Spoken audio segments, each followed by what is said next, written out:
Climate resilience is the capacity to withstand climate change stresses, to respond effectively to hazards, and to recover quickly from negative impacts, adapting and bouncing back from disturbances, and becoming future-proof. The Netherlands is working to become future-proof alongside cities, rural villages, and coastal communities across the world.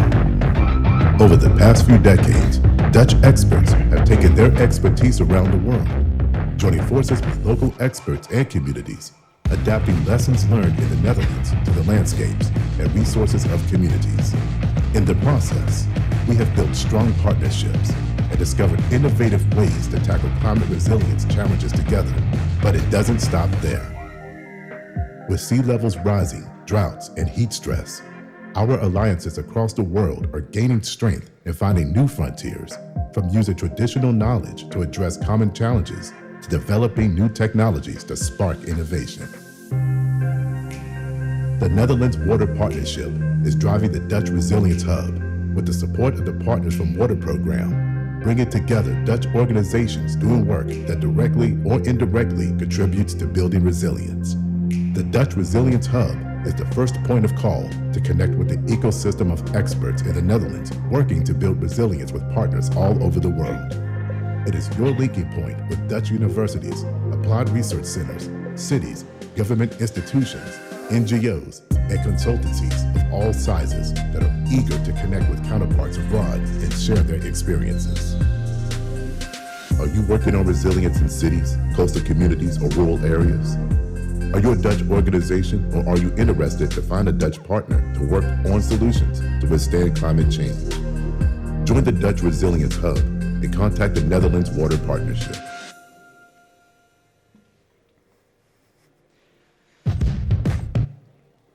Yes, good morning to all of you here in the room. Happy to have you here live with us. Good morning, also afternoon maybe, good evening maybe, to all of you joining us online today for this session, which we co-organize in partnership with the NL in Business, Transparency House, and the Dutch Wave Makers. Very happy to have you here. Today's session, it's all about extremes, flooding, heat waves, and the resilience we need to really be able to living in those environments, urban and rural development. That's the focus of today. I'm very happy to have you here and to have a very interesting panel coming up a little in shortly. My name is Bianca Nijhoff. I'm the Managing Director of the Netherlands Water Partnership. We are a network of Dutch organizations with an ambition to support organizations, countries, people needing water expertise and water knowledge, and we do this all around the world. The Dutch Resilience Hub is a hub of Dutch organizations, of cities internationally joining hands in fighting and becoming more resilient towards the challenges which are facing us, and it's powered by the Netherlands Water Partnership. But before further ado, let me introduce you to Mr. Peter Potman, the DDG Foreign Economic Relations Director, Ministry of Foreign Affairs, to address us and welcome us on behalf of the Netherlands over here today. Thank you. Thank you, Bianca. And a very good morning to you all here in this beautiful pavilion. It's actually, I just stepped in, so it's the first time after all these preparations that I see it for myself. But it's pretty amazing, and I think you also have a nice climate in here. It's a good group, and we have some special guests. We have the mayor of Tirana in Albania, Mr. Viliaj, welcome. Mr. Kyle Overley, Maryland, we already discussed. I used to live there for a couple of years, and you told me that ever since the flash floods have been growing, so you know what this is about. Representative of Dubai, thank you for hosting us and for setting up this beautiful expo. And I don't know, I saw the mayor of Christchurch. I can't see her, but welcome, Madam Dalziel. and I hope it's not somewhere in the middle of the night for you, but an appropriate moment of the day. The Netherlands is here with this pavilion, the expo, but I'm also leading a delegation of 50 Dutch companies who are all working in the field of water, energy, food and logistics. And we are today focusing on the water, obviously. And water, as the little film already showed, and I see Henk Oving coming online as well, is something that the Netherlands has been living with ever since it came into existence. And you know what they say, that God created the world and the Dutch created the Netherlands. So that is partly true. It's true for about 40% of our country, which is below sea level. But in this low-lying parts of the Netherlands, it's about 2/3 of our people live, and it's also 70% of our GDP is generated there. So we have to be careful with nature and have to try to control it. The Netherlands Water Platform and the Dutch government, the Ministry of Foreign Affairs, organize a full day today for you.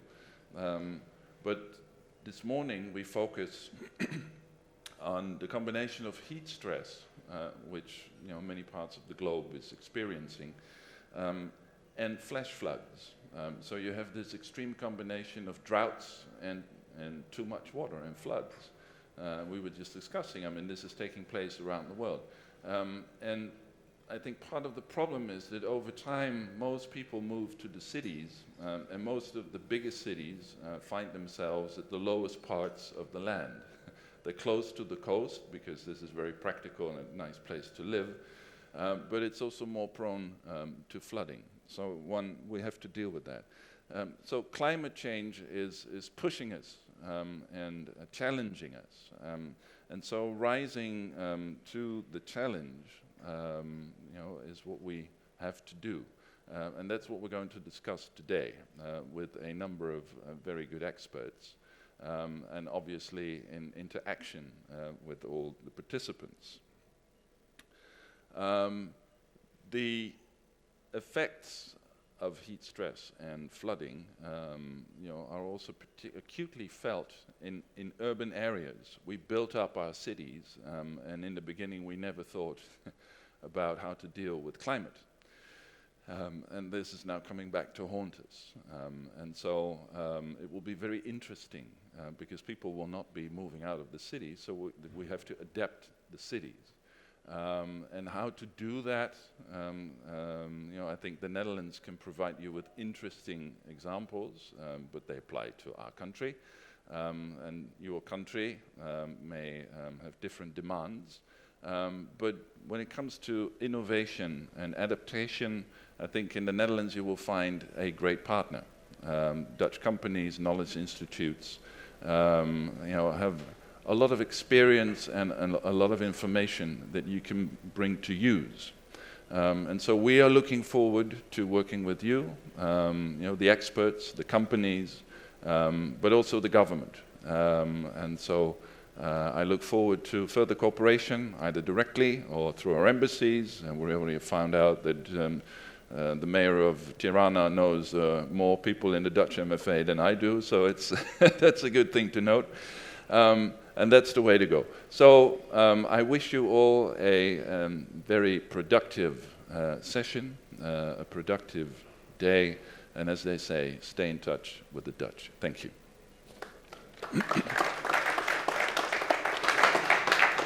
Thank you, Mr. Potman, and thank you for the inspiring words and also triggering us to do some action. Talking about action, we have Mr. Henk Oving, Special Water Envoy for the Dutch government, with us, dialing in. Where are you, Henk? Glasgow? Or not yet? We can't hear Henk at the moment. Yeah. Yes, now we can. You have okay, on my way. Okay, the floor is yours, Henk. Okay. Thanks so much, Bianca and Peter. And thanks so much all for joining. I sent slides, but I'm not sure if I should share them myself. Well, then I'll do it without. That's not a problem. Your Excellencies, ladies and gentlemen, it's great to join you at the Dubai Expo in the Netherlands Pavilion online. Yesterday, October 31st, was World Cities Day. And this day is also about water and cities. The general theme for this day is Better City, Better Life. And yesterday's theme was Adapting City for Climate Resiliency. Because so you couldn't have been in a better environment and with a better group of people. Cities worldwide are increasingly suffering the effect of climate-related disasters, such as floods, heat waves, sea level rise, landslides, and storms. Cities also have an enormous climate footprint, consuming more than 2/3 of the world's energy and accounting for more than 70% of global CO2 emissions. With more than half of the world's population, cities are on the front lines of sustainable and inclusive development. At least 130 port cities with over 1 million inhabitants are expected to be affected by coastal flooding, and 1 billion poor people in informal settlements are particularly at risk. Next slide. It's very hard for me to really see where you are with my slides. Environmental degradation caused by climate change is driving people to the city, looking for food, jobs, and social cohesion. Last week, Executive Secretary of the United Nations Framework Convention on Climate Change, UNFCCC, Mrs. Patricia Espinosa warned us for a possible catastrophic scenario: hunger, migration, conflict, and instability. The IPCC clearly shows us that when we do not drastically cut emissions, the situation will only get worse. And as UN Secretary General Guterres recently said, cities are where the climate battle will largely be won or lost. The IPCC, the Intergovernmental Panel on Climate Change, has made clear what we must do. We must stabilize temperatures at 1.5 degrees Celsius, and to get there, we must reduce emissions by at least 45% by 2030 and achieve climate neutrality by 2050.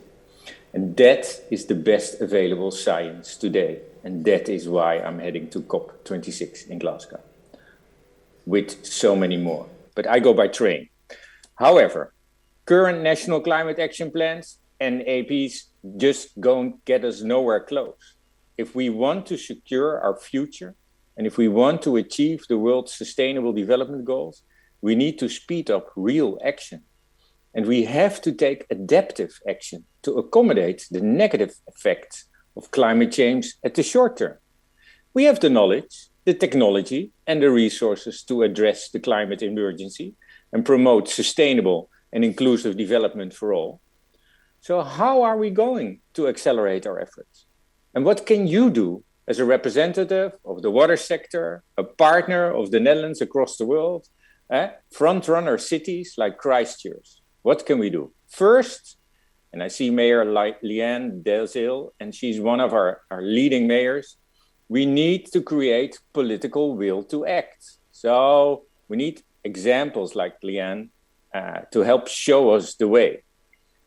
But second, we must accelerate our actions in the fields of governance, finance, capacity building, data and information, and innovation. Let's continue to join forces, as you already do in the C40 Corporation and Resilient Cities Catalyst and the Resilient Cities Collaboration. Exchange knowledge about proven solutions and scalable best cases, and connect to private sector parties and knowledge institutes who continuously work on innovation. Not only technical innovation, but also new approaches in governance and finance. Cooperation, collaboration in coalitions and with communities, and inclusiveness, leaving no one behind, will prove to be the foundation for our success.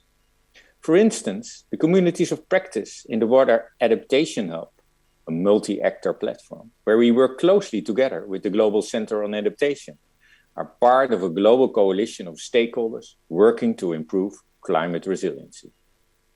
Third, we have to align our work at the national and international levels towards achieving the global targets as agreed upon under the Sustainable Development Goals. 6 for water, Goal 11 for cities, 13 for climate, and so forth. The Paris Climate Change Convention, the Sendai Framework for Disaster Risk Reduction, and the Quito New Urban Agenda all match and merge into an amazing comprehensive agenda to help change the world. Align our procurement, infrastructure development, our zoning, urban planning, building codes, transport systems, waste disposals and investment. But keep focus on protecting vulnerable groups, alleviating poverty, protecting our environment and biodiversity, and providing basic commodities like housing, safe drinking water and sanitation, foods, jobs and education. As said, leaving no one behind. Water is adaptation. Adaptation is water. And like Leonardo da Vinci already stated, water is the driving force of all nature. So let us use the power of water to connect people and sectors. Let's include the real value of water in our decision-making processes and investment decisions. The government of the Netherlands, together with our Dutch water sector, is already actively sharing information in bilateral cooperation projects. Our preventive, integrated and forward-looking delta policy, our institutional setting and the room for the river concept have proven to be successful in the Netherlands, but are also applicable in other parts of the world. New concepts like valuing water, nature-based solutions, and water as leverage are showing promising results in our partner countries and cities like Chennai, India, and Semarang, Indonesia. The Netherlands hosted the Climate Adaptation Summit in January this year, and a lot has happened since. During the Climate Adaptation Summit, the Adaptation Action Agenda was launched with new and enhanced actions in all sectors of adaptation, such as water, infrastructure, nature-based solutions, finance, cities, food, and local adaptation. Furthermore, the Adaptation Action Coalition, to further the work of the Climate Adaptation Summit, was launched, and from the 6 founding members, it increased to over 35 countries working on water, infrastructure, local adaptation, national adaptation plans, disaster risk reduction, and of course, health. The current COP26 and the United Nations 2023 Water Conference will be important stepping stones for further integration and the formulation of accelerated action. Water and adaptation will be at the heart of the agenda and discussion. As co-host of the United Nations 2023 Water Conference, the first United Nations Water Conference since Mar del Plata in 1977, the government of the Netherlands is inviting you to put forward your ideas, exchange data, information, and of course, innovative solutions, and to present your commitments to us and the international community. Let's not invent the wheel again and share what we've learned to accommodate on specific issues like floods, heat waves, and so forth, but also integrated concepts like coastal zone management and urban resilience. I ask you to keep collaborating, innovating, and raising ambition. The Dutch water sector invites you to team up, finding best solutions to change our world. So let's continue to work together for better lives in resilient cities and for peace, prosperity, dignity, and the development for all people on a healthy planet. I wish you a great day and session and look forward to the conversations and discuss them later with you all today. Thank you. Bianca, back to you. Thank you very much.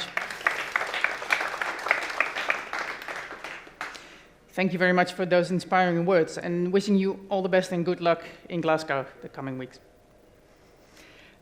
Thank you. Thank you. Back to here and back to our distinguished guests who are going to join us on the panel today and share with us what they have done and what they are working towards in collaboration to make the cities more resilient. I would like to invite the different panelists which we have. We have Mr. Gerben Wigmans, Director General of Urban Management of the City of Rotterdam. I can invite you to the stage, please. We also have Mr. Engineer Adel Ali Al-Yasmi. Sir, if I can also welcome you to the stage. You're working as a public servant for the municipality of Dubai. You're the sector manager, sewage and drainage systems planning and design. Happy to have you here. And thank you for hosting us as well, by the way, also on my behalf. Dr. Kyle Overly, Director of Disaster Risk Reduction at the Maryland Department of Emergency Management. You're a recognized national expert in issues of resilient and emergency management, and even did some work on COVID-19 there as well. Please, if I can invite you to the stage also. And then we have a mayor, the mayor of the city of Tirana with us, Mr. Arion Velay, if I pronounced that correctly. You have been a mayor of Tirana since June 2019 and recently been re-elected. And for you, urban transformation, that's something which is at your heart and you've been working on, and really giving the city back to citizens. I love that approach. If I can also welcome you to the stage, please. And as indicated, we have some people joining us online. Very happy to have you with us, Ms. Liane Dalzil, Mayor of Christchurch, sharing. You have a long career in public services, but also I think have been through a tough time with the city of Christchurch, and it's showing its resilience. So thank you very much for joining us today, panel as well. And let's see, we have some more panelists. Let's see, we have Ms. Chavez, with a background, she is now International Cooperations Manager at the Mexican National Water Commission, and has a background in international relations, corporate finance, and also an extensive experience in working in public service. Thank you for being with us today as well. We can't see you, right? Or yes? No, but I mean we can't see. Okay, perfect.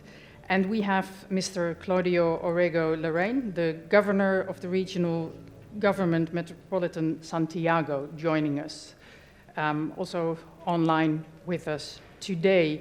So a very distinguished panel. I'm really actually very happy to have you here with us. We've heard from Henk the challenges we are facing. We heard from Mr. Potman and Mr. Oving both the challenges we are facing, and your cities are addressing the challenges, collaborating on that. Mr. Wichman, if I can start with you. City of Rotterdam, leading, showing by example. We've heard some of it yesterday. Can you share with us, how are you addressing this? You have to turn it on. Should be working now. Should be working. Yep. Yes. Thank you, Bianca. Thank you. And good morning to everybody here in Dubai, and hello to everyone watching online in the world. My name is Gerben Wigmans, and on behalf of the city of Rotterdam, very pleased to be here and to be joined by all of you. Henk already showed us the urgency of this event, and I agree, sharing best practices with each other will help us taking a better future in a climate-proof cities and countries. Rotterdam is a delta city, the second city in the Netherlands and home of the biggest port of Europe. We live right next to the sea and next to along the river, and we are used to live with the water.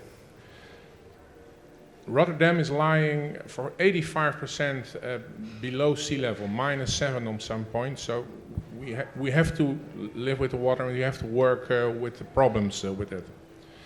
You can imagine we are used to live with it. We are very well protected by storm surge barriers and levees, or dikes. We never know what to say, and we are also transforming our city with even more greenery and less concrete. In Rotterdam, we believe that a climate-proof future can be reached not only with searching to big challenges, but also for small events and small practices. So I would like to show you a short movie, to see what we do in Rotterdam. Thank you.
Thank you very much.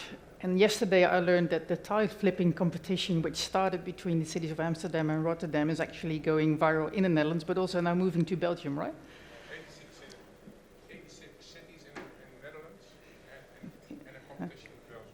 Yeah, so 86 cities in the Netherlands joined in the tile flipping competition, and now it starts going to Belgium. So maybe a challenge to the other cities which we have on the panel.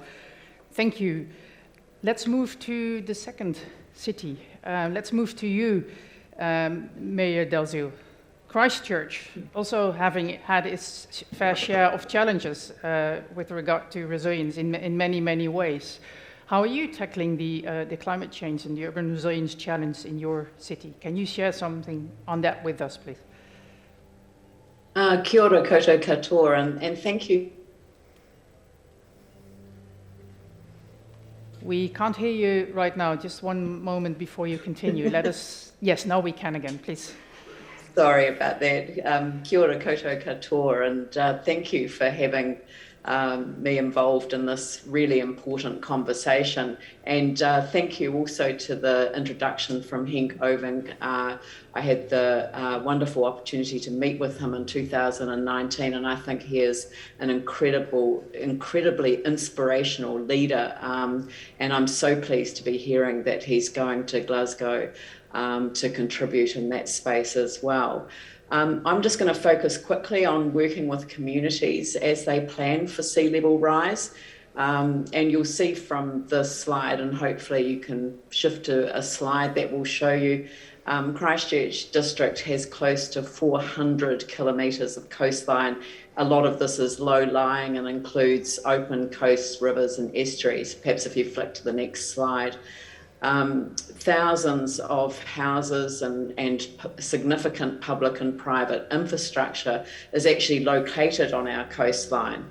Around 25,000 properties could be exposed to flooding over the next 120 years, and much of the affected land was also impacted by the 2010-2011 Canterbury earthquakes, which I think you referenced, with some areas obviously made more vulnerable to sea level rise as the land subsided by up to a metre. As well as impacting on the land, the earthquakes created significant challenges for people in our communities, which affected levels of trust in institutions. And again, if we flick to the next slide, we learned a lot of lessons from the earthquakes about how to engage with communities about challenging issues. Our approach to coastal hazards planning is heavily focused on the following elements. The first is bringing the community into the planning from the outset. After the earthquakes, the government led a process of what I would describe as unmanaged retreat, red zoning, which was very much reactionary and top down. Now we've got time to plan ahead with communities for how we might adapt to or even retreat from some areas in a managed way. We're simplifying complex scientific information and presenting it in different ways, both written and visuals. We're having face-to-face discussions, and we're using community leaders to lead those discussions where possible. We're also seeking out diverse voices, including children and young people, because these issues will impact more significantly on them. And we're working in partnership with our First Nations peoples, and here in the South Island of New Zealand, that is Te Runanga o Ngāi Tahu. If you could switch to the next slide, we're establishing coastal panels in each of these areas where adaptation planning will occur. And they will include a diverse group of community members right across the board. Panels will gain, go back, hold on to that one for a minute. The panels are designed to gain an understanding of coastal hazards and work through a process of weighing up adaptation options and pathways by considering the ecological, cultural and social impacts of these options and how these impacts are balanced against community values. A specialist and technical advisory group of experts will provide advice to support their decision making. We hope that by collaborating with the community and partnering with First Nations peoples, we will develop plans that meet both the council and the community expectations. And now we'll move to the last slide, which is to show you a video from the Christchurch Coastal Hazards online portal, which shows how we're trying to make what can be difficult conversations really accessible to our communities. And if we could play the video now, I hope you'll be able to see that too. Christchurch City Council has recently updated their coastal hazard modelling and mapping, which is coastal flooding, coastal erosion, and raised coastal groundwater to deal with higher sea levels in the future. There is a need to start planning now. We need to be proactive. And so the City Council is starting that conversation with their coastal communities on how we might respond to these coming challenges.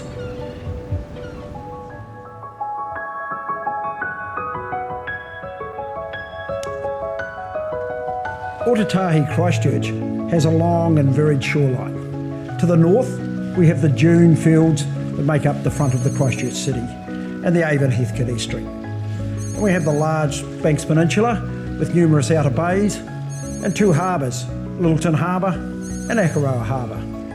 And to the south, we have the large barrier of Kaitariki Spit. Now, Christchurch City is one of the most exposed cities in New Zealand to the sea level rise hazards. And if we think about the historical environment, that's not surprising, is that it's comprised of old sand hills and wetlands that have been drained to form the modern city.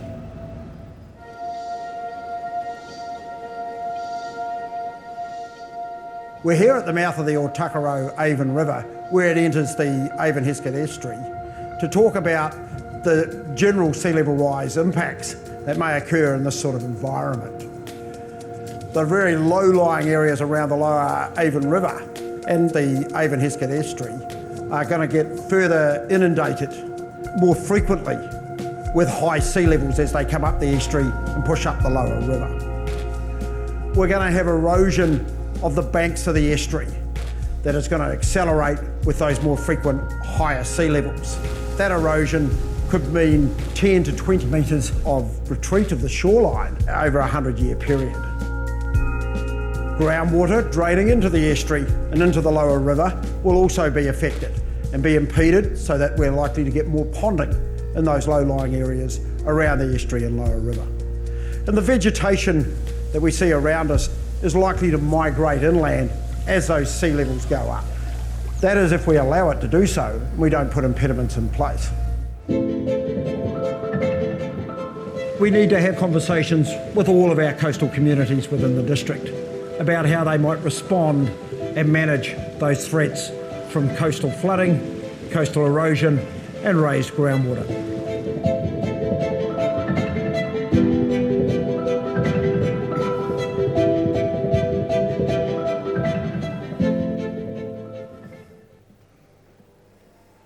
The initial reaction to these videos has been extremely positive, and we're seeing community leaders taking a leadership role and talking to their communities about these things that matter, drawing on both technical knowledge and also local knowledge. So thank you very much. I look forward to the discussion that will follow.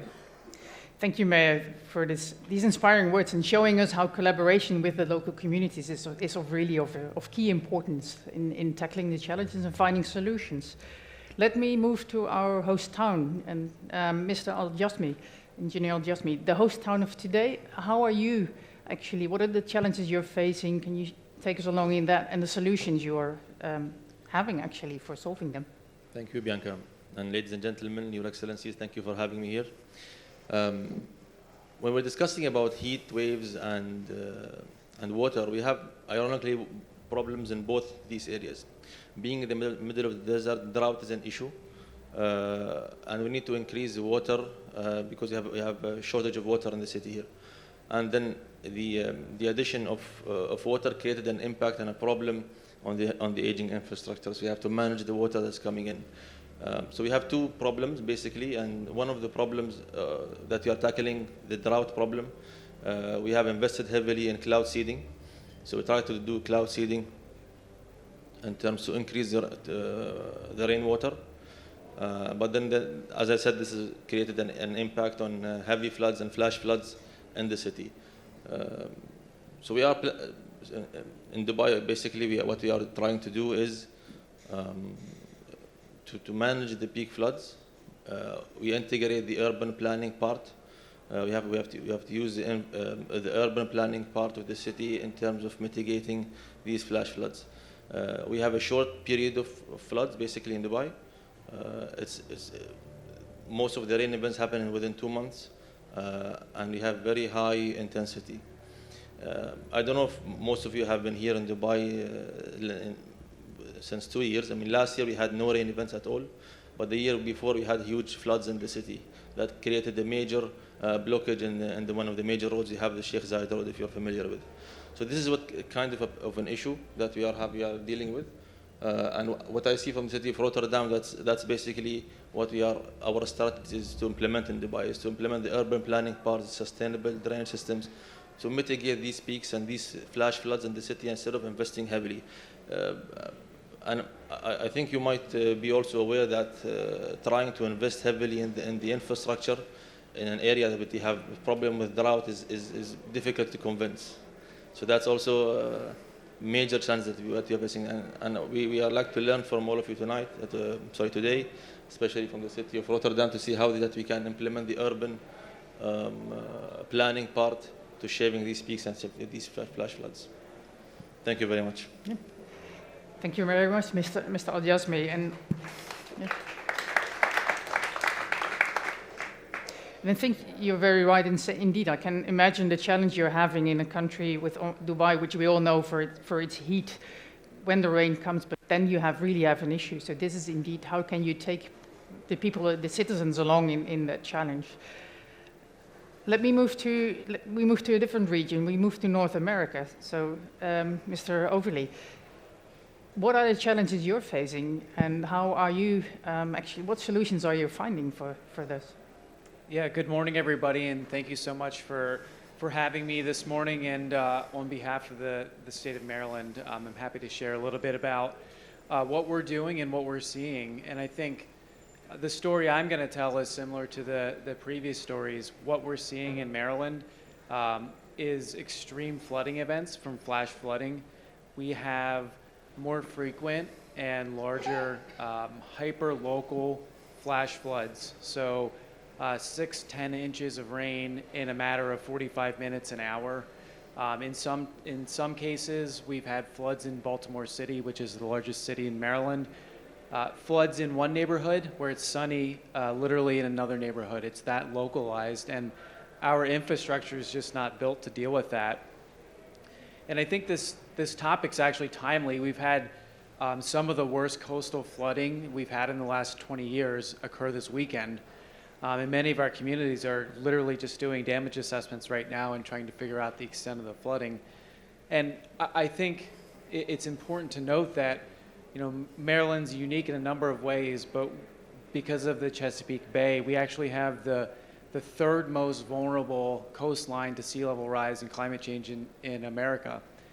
So for a small state, that's significant, and it's something we're really trying to work on and prioritizing our resources to address. And the way we're doing that, so I work for the Department of Emergency Management in Maryland. So state level, we work closely with the local county officials and departments, and as well as the Federal Emergency Management Agency, to really bring in resources, provide technical expertise, and help implement resilient solutions. And what we do is we use our model, our emergency management coordination model that we use during acute emergencies, and we're applying that to resilience.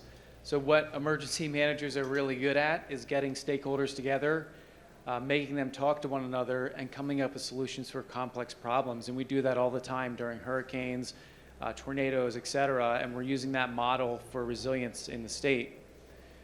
And what that really means is our prioritization of risk reduction is a main focus in the state. Our priorities are not only infrastructure projects, but also the green infrastructure projects that have some really good lasting impacts, as well as community-based projects that have a broader impact than just one property, one homeowner, but can actually reduce disaster risk throughout an entire community. And that takes a lot of stakeholder participation, not only from government.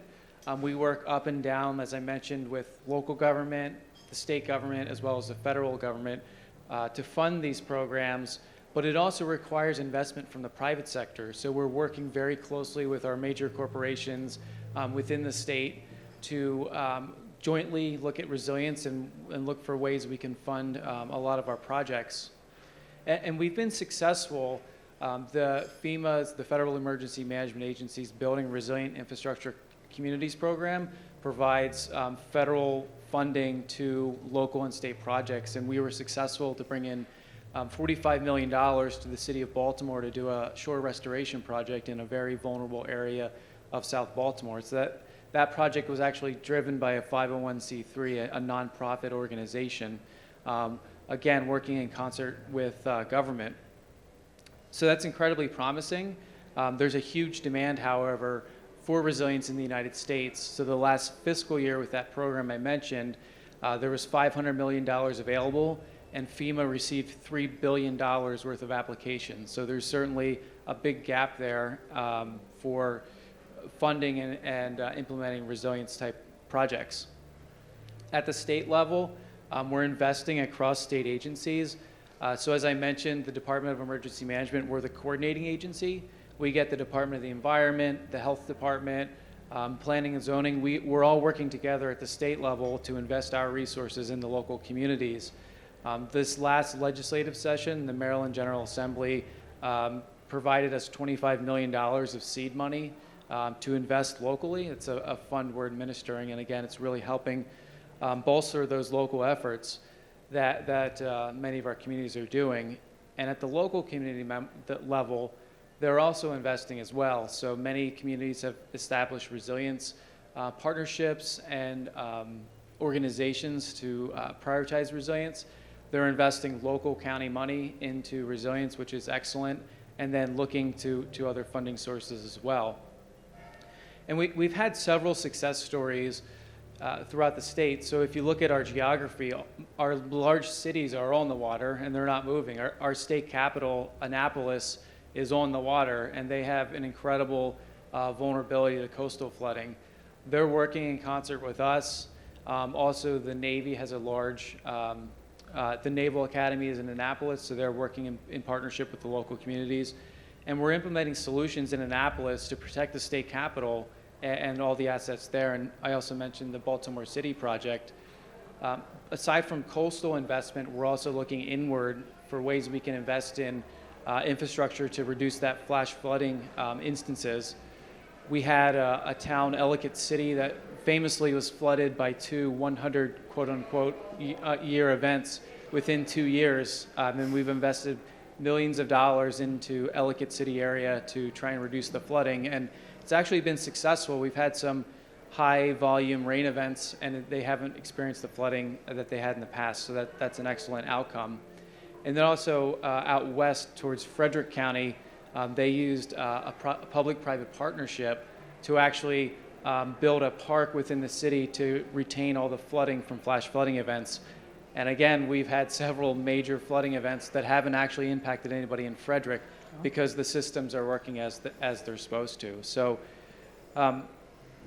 in closing, I think what we're doing in Maryland is, we're really using the best practices from around the world, engaging stakeholders, engaging the community in our initiatives and our projects, because the best way to be successful in this way is to engage our community members, get the buy-in from the bottom up, as opposed to a government kind of top-down approach to resilience. So again, excited to be here, and looking forward to hearing from the other panelists.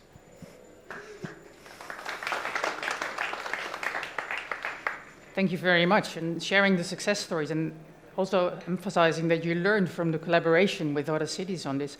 And what I liked also is the stakeholders realizing that corporates are stakeholders as well. Their employees live in the cities, which we have to make resilient towards the future. We are moving online again. We have Ms. Chavez from the Mexican National Water Commission. Mexico City has its fair share of challenges as well related to water. And we hope that we have Ms. Chavez online with us. and you can share a few words on as a video. I am Silvia Chavez from Conagua in Mexico.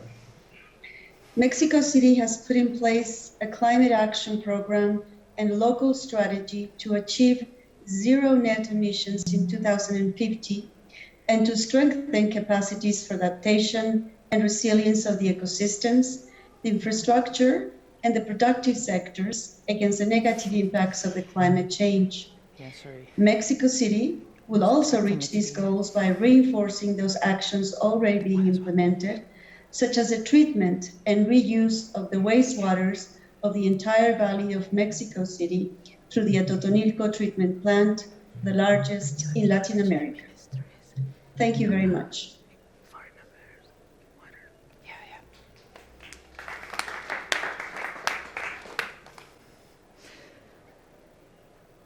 And sorry, something being whispered in my ear in between.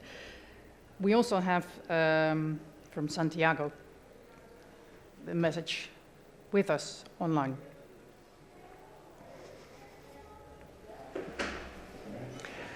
Good morning to all the participants to this panel. Special greetings to the Embassy of the Netherlands, friends of our efforts to put Santiago and Chile in the World Sustainable Agenda.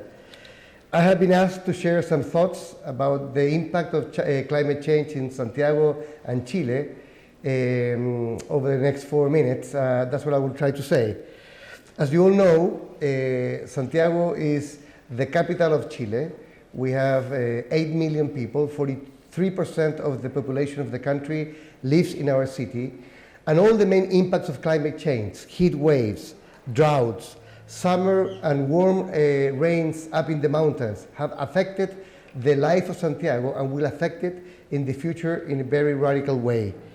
We are a very sensitive country to climate change. If you take into account the UN criteria, 7 out of the 9 criteria to qualify a country as vulnerable to climate change applies in Chile. And that applies also in the case of Santiago. 70% of our water consumption of the city comes from our Maipo River, and the more the 1,000 glaciers that we have up in the Andes Mountains. Unfortunately, due to climate change, we have been how these glaciers have been reducing 2 meters per year in width. Also, due to these summer rains or the warm rains up in the mountains, the main source of the potable water for the city has been stopped or cut in 2 different episodios that we have had over the last years. This climate change impact has been not only in the urban side of Santiago, also in the rural side, where we need the water for agriculture production.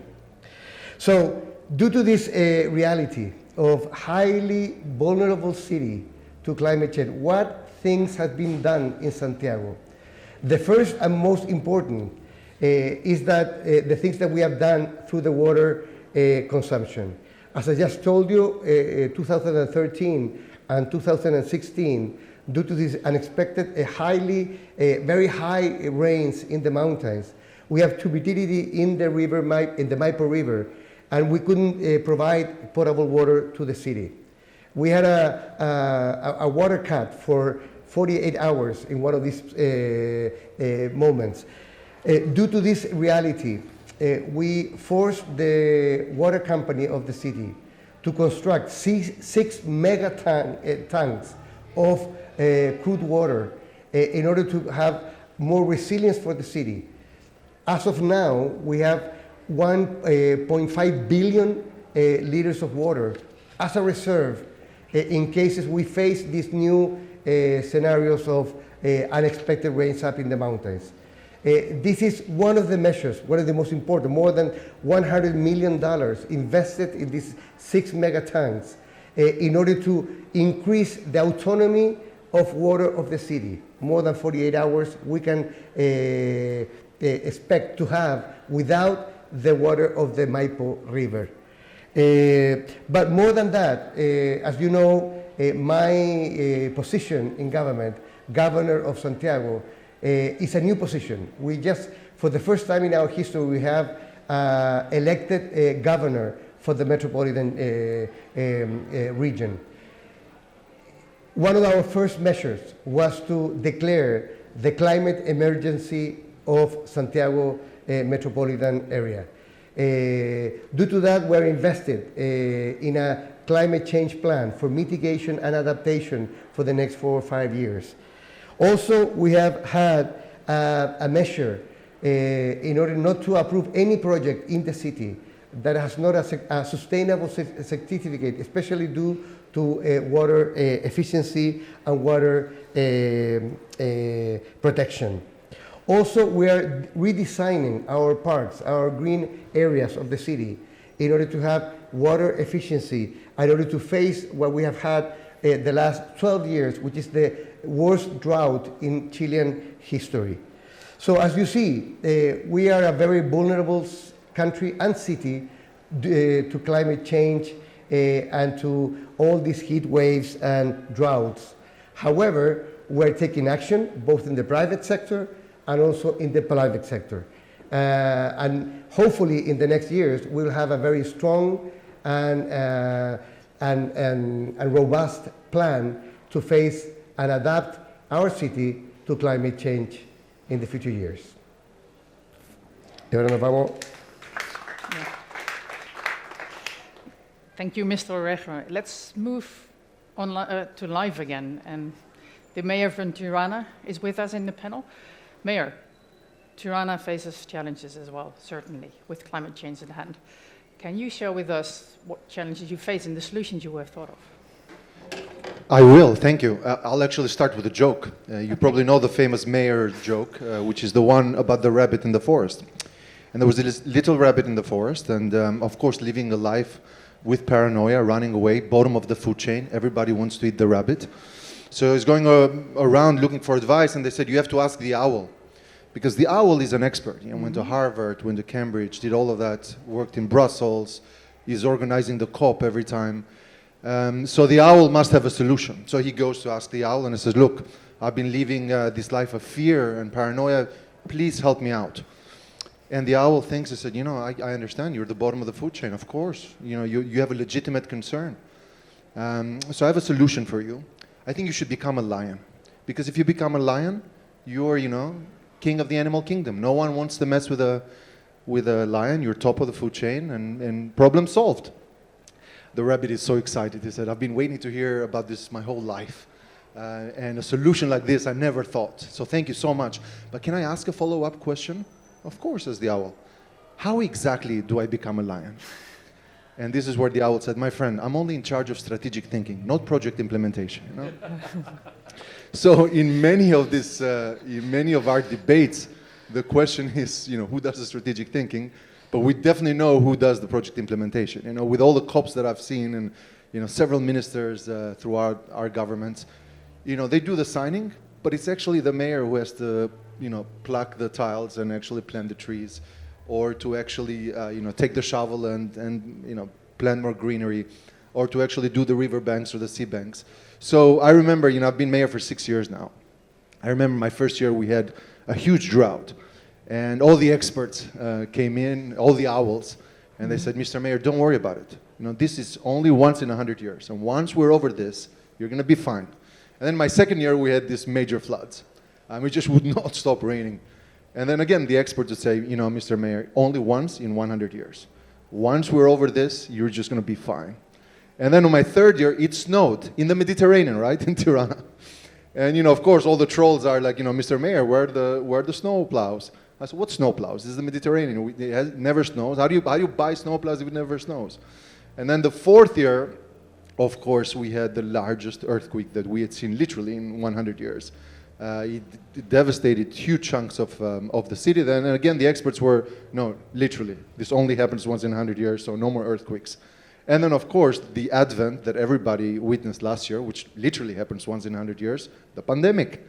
So quite frankly, I'm telling to my owls, I said, aren't there way too many events that used to happen once in 100 years, all packed within my mandate? and all of our mandates? So the answer is yes. So the question is, like the Chinese letter for crisis, one brush stroke means danger, and of course this is a dangerous moment in all of these topics. But the other brush stroke means opportunity. And once we don't see this crisis as demobilizing, as numbing down our senses, but we become agile and use them as opportunities, then I think it's fantastic. I mean, during our pandemic, we decided to partner with Mobicon from the Netherlands. And we said, look, now that everybody's inside, including those loud minorities that never let you do anything, why don't we go crazy about the bike lanes?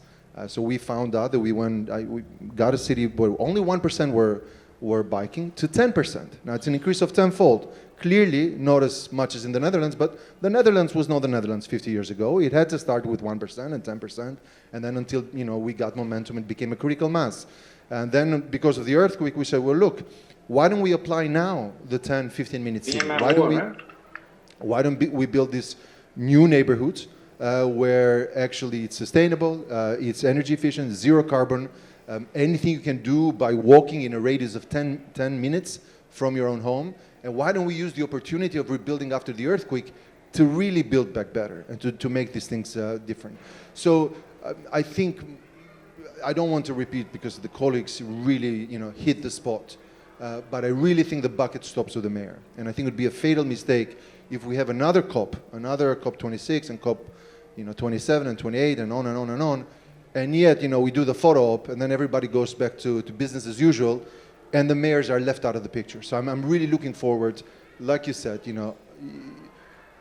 the mayors may be the rabbit, they may be the bottom of the food chain, of the political food chain, but in the end of the day, it's the ones that deliver, and it's the ones that turn crisis into opportunities. Thank you.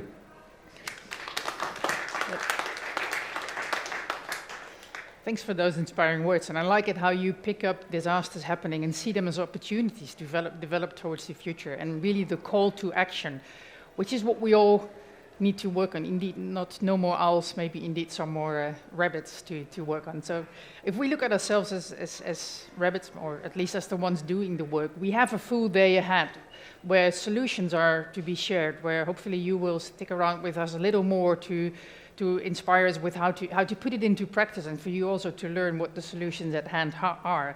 The program for the rest of the day, first we'll have solutions shared with us on heat stress. Then we'll move into the flooding theme, and in the end it's all about resilient coastal systems, as we have learned that most of our cities, most of our urban areas are along coasts. So this is where we face even an extra challenge. And at the end of the day, I would like to invite you all back with us here in the room. Also online, please join us again later in the day when we kind of make a summary of all what we have heard, of all the reflections we've heard, and also of the major actions we are taking to really fight the challenges face the challenges actually we are seeing on heat stress, flooding, and urban resilience. So over here, I invite you for having a drink and having a conversation. Online, please stay around with us, and happy to see you again later today. Thank you very much to all of you. Thank you, panel. And before I forget, thank you, City of Dubai, hosting us. And also thank you, Ministry of Infrastructure and Water from the Netherlands, Ministry of Foreign Affairs, who have also helped us setting up this and provided this wonderful venue here today. Thank you.